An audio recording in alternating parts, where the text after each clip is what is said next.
কৃষ্ণ। আজকে আমি করব মূলো ভাজা। তো দেখো মূলোগুলো কি টাটকা টাটকা মূলো।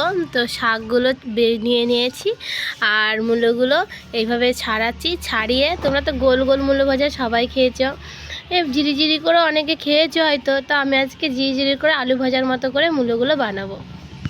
যে একদম জিরি জিরি করে বানিয়ে নিয়েছি। এবার এটাকে ভাজবো। এগুলো ভালো করে ধুয়ে নিলাম।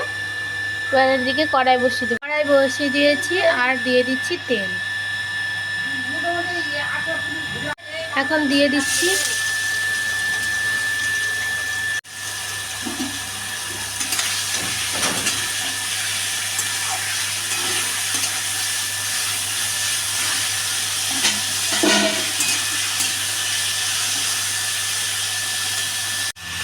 লবণ, দিয়ে দিচ্ছি পরিমাণ মতো হলুদ দিয়ে দিচ্ছি।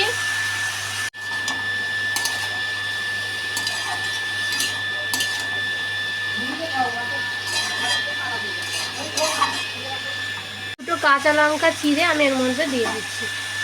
এবার এটাকে আমি ভালো করে নাড়াচাড়া করে এবার ঢাকা দিয়ে ভাজবো।